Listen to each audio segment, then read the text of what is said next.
उससे पत्रकार पूछा था कि भाई जरा एक बात बताइए, आप 20,000 लोगों को खड़ा होकर के एक साथ गोली मरवा देते हैं, सब मर जाता है और उसके बाद भी सब लोग आपको वोट क्यों देता है, सब लोग आपके बारे में बात क्यों करता है? हिटलर मुस्कुराता है और अपने कर्मचारी को कहता है कि आसपास में एक मुर्गा दौड़ रहा था, कहते हैं उसको पकड़ के लाओ। हिटलर की बात कौन नहीं सुनेगा? वह दौड़ करके मुर्गा पकड़ के हिटलर के हाथ में देता है। वह हाथ में रख करके एक एक पंख को नोच करके, मुर्गा का एक पंख नोचेगा, चिल्लाएगा कि नहीं चिल्लाएगा? हल्का सा कोई अभी छुट्टी काट ले तो तुरंत कॉन्शियस हो जाता है। मुर्गा का पंख नोचेगा, चिल्लाएगा ना, फरफराएगा कि नहीं फरफराएगा? सारा मुर्गा का पंख नोच दिया, पूरा नंगा कर दिया मुर्गा को, और उसके बाद मुर्गा को जमीन पर फेंक दिया। तब तक पत्रकार बात कर रहा है उससे, साहब आप जवाब नहीं दे रहे हैं इस बात का। बोला कि वेट करिए, जवाब आपको मिल जाएगा। और सारा पंख नोचने के बाद उस मुर्गे को जमीन पे पटक देता है और उसके बाद उसी कर्मचारी को फिर कहता है, रमाशंकर राव थोड़ा सा दाना लेके आओ, और दाना अपना जूता के पास गिराता है और धीरे धीरे मुर्गा तक फेंकता है। वह मुर्गा दाना खाते खाते फिर उसका तलवा सहलाने के लिए आ जाता है। बोला हम यही करते हैं, जो ज्यादा फरफराता है उसका पंख नोच देते हैं और लोग बाध्य होकर के हमारा सहयोग करने के लिए बाध्य होता है। होगी हम लोगों के बच्चे पढ़ते पढ़ते नाक रगड़ के मर जाते हैं, तब बमुश्किल इस एरिया से कोई एक IAS हुआ होगा। एरिया से जाति धर्म भाई चर्चा किए, मोतियाबिंद नहीं मोदियाबिंद हो गया लोगों। आप समझिएगा, दिल जलता है, इसी तरह की बात निकलता है। IAS की बहाली होती है सर, पत्रकार बंधुओं से भी कहना चाहेंगे, IAS की नियुक्ति देश में संघ लोक सेवा आयोग के द्वारा होता है। कोरोना पीरियड के शुरू होने के ठीक पहले लैटरल एंट्री के द्वारा भारत में IAS की नियुक्ति करने की प्रावधान व्यवस्था कर दिए चुपचाप। वो क्या है, सारे युवा साथी से जानकारी होगी। हम लोगों के बच्चे पढ़ते पढ़ते नाक रगड़ के मर जाते हैं, तब बमुश्किल इस एरिया से कोई एक IAS हुआ होगा। एरिया से जाति धर्म करके आप लोगों से बात करने के लिए उपस्थित हुए। हम आज इस धरती पर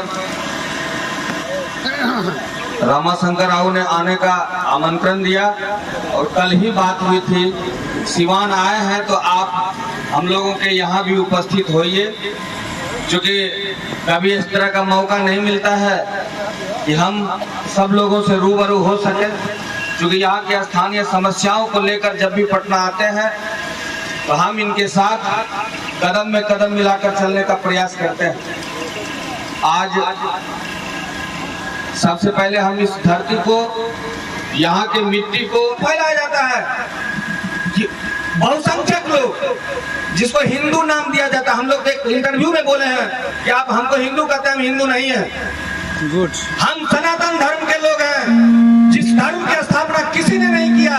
जब धर्म का प्रचारण चला तो जब से धरती आबाद हुआ है उस समय से स्वयं भगवान का जन्म होते चला गया। लोग ने अपने मन से मानना शुरू किया, ये हमारे शिव हैं, ये हमारे महादेव हैं, या हमारे कृष्ण हैं, या हमारे राम हैं। सिर्फ बीजेपी वालों के कहने से हमारा राम नहीं है। और वह यही प्रोपेगेंडा लाता है। दुर्गा पूजा हो रहा है ना, आप समझे, दुर्गा पूजा का पांचवा दिन है सर, छठा दिन है, और पूजा के समय आप इतनी संख्या में उपस्थित हैं। आप सोचिए हमारे दिल पर क्या बीतता होगा। लगातार 14 दिन अपने पत्नी से, अपने बच्चा से छोड़ करके आपके बीच में आपको सतर्क करने के लिए, सजग करने के लिए आए हैं, बताने आए हैं कि धर्म के नाम पर खेल खेलने वाले लोगों को रोकें। जिनकी जो आजादी है उनको वो धर्म में पूजा करने की पूरी आजादी है। हमारा मुहर्रम का समय आएगा, हिंदू मुसलमान मिलकर के मुहर्रम भी मनाते हैं। दुर्गा पूजा का समय आया है, हिंदू और मुसलमान मिलकर मेला का भी आनंद लेते हैं। कोई किसी को रोकता नहीं है, लेकिन ये खास वर्ग के लोग इस बात को हवा देने का कोशिश करता है, हमारे समाज को तोड़ने का कोशिश कोशिश करता है, जिसके हम लोग शादी में शामिल होते हैं, जिसके श्राद्ध में शामिल होते हैं, आज भी यहाँ सभी लोग बैठे हुए हैं। जिस जलील साहब को स्वतंत्रता सेनानी का संज्ञा दे रहे हैं, ये स्वतंत्रता सेनानी हमारे थे, क्योंकि हम तो आज पहला दिन जाने हैं, इसलिए हमको बहुत गौरव की अनुभूति हो रही है। यह बात ये सिवान के लोगों को समझना पड़ेगा। क्या जलील साहब हिंदू थे? वह भारत के लिए नहीं लड़े थे? वह भारत के स्वतंत्रता सेनानी नहीं थे? जब थे तो उस बात पर चर्चा क्यों करते हैं? भारत के प्रधानमंत्री बनने के लिए कोई जरूरी नहीं है कि किसी मठ का संचालन करें। यदि किसी धर्म का प्रचार करना हो तो कोई जरूरी नहीं कि भारत का प्रधानमंत्री ही बनाना जरूरी है। भारत के प्रधानमंत्री किस लिए होते हैं? घर का गार्जियन किस लिए होता है, यह जानने की आवश्यकता है साथियों। कल हम एक जगह सिवान में ही मीटिंग कर रहे थे। अभी हमारे संतोष भाई चर्चा किए, मोतियाबिंद नहीं मोदियाबिंद हो गया लोगों। आप समझिएगा, दिल जलता है, इसी तरह की बात निकलता है। आईएएस की बहाली होती है सर, पत्रकार बंधुओं से भी कहना चाहेंगे, आईएएस की नियुक्ति देश में संघ लोक सेवा आयोग के द्वारा होता है। कोरोना पीरियड के शुरू होने के ठीक पहले लैटरल एंट्री के द्वारा भारत में आईएएस की नियुक्ति करने की प्रावधान व्यवस्था कर दिए चुपचाप। वो क्या है, सारे युवा साथी से जानकारी होगी। हम लोगों के बच्चे पढ़ते पढ़ते नाक रगड़ के मर जाते हैं, तब बमुश्किल इस एरिया से कोई एक आध आईएएस हुआ होगा। एरिया से, जाति धर्म की बात छोड़ दीजिए। और वहां बैठे बैठे लैटरल एंट्री किसके लिए? जो प्राइवेट कंपनी में काम किया है उसके माध्यम से आईएएस में नियुक्ति करने की व्यवस्था कर दिया। जब तक भारत का प्रधानमंत्री मदन मनमोहन सिंह थे, कई बार उनके पास फाइल लगाया, वह खुद आईएएस थे, वह फाइल लौटा दिए, कभी सिग्नेचर नहीं किए।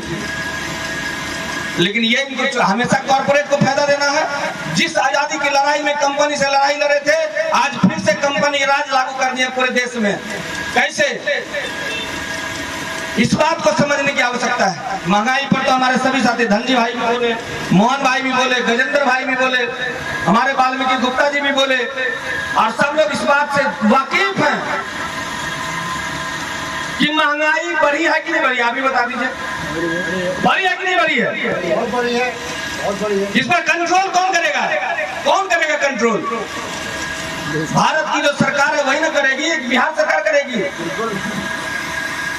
बिहार सरकार के बस में ये बात नहीं है कंट्रोल करना। एक बात सभी पढ़े लिखे हैं और हम इस बात को बताना चाहते हैं, भारत में जब से जीएसटी लागू हुआ है, देश को सबसे पहला पैसा चला जाता है, सारा का सारा देश दिल्ली चला जाता है, और राज्य को वहां से 40 पैसा वापस आता है। सभी हामिद साहब ध्यान देंगे बात पर। 100 में 40 पैसा दिल्ली से फिर वापस आता है, और भारत के सभी राज्यों को कहा जाता है आप 40 पैसा के बदले 60 पैसा खर्चा करिए। कैसे संभव है? कैसे संभव है? आपको हम 40 रुपया दे कहें 60 रुपया खर्चा करिए। कितने प्रकार का टैक्स हम लोगों पे लागू है, आज कोई लोग सोच नहीं रहा है। धर्म का धर्मांधता के यार में हम लोगों का हिटलर का एक कहानी याद आ जाता है। हुजूर, हिटलर से पूछा गया था वहां अपने देश में, उससे पत्रकार पूछा था कि भाई जरा एक बात बताइए, आप 20,000 लोगों को खड़ा होकर के एक साथ गोली मरवा देते हैं, सब मर जाता है, और उसके बाद भी सब लोग आपको वोट क्यों देता है? सब लोग आपके बारे में बात क्यों करता है? हिटलर मुस्कुराता है और अपने कर्मचारी को कहता है कि आसपास में एक मुर्गा दौड़ रहा था, कहता है उसको पकड़ के लाओ। हिटलर की बात कौन नहीं सुनेगा? वह दौड़ करके मुर्गा पकड़ के हिटलर के हाथ में देता है। वह हाथ में रख करके एक एक पंख को नोच करके, मुर्गा का एक पंख नोचेगा, चिल्लाएगा कि नहीं चिल्लाएगा?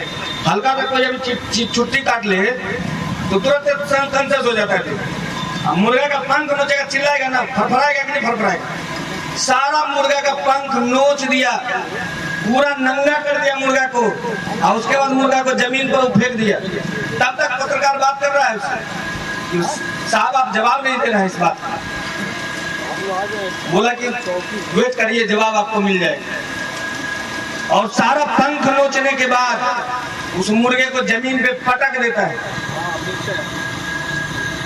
और उसके बाद उसी कर्मचारी को फिर कहता है रमाशंकर राव थोड़ा सा दाना लेके आओ, और दाना अपना जूता के पास गिराता है और धीरे धीरे मुर्गा तक फेंकता है।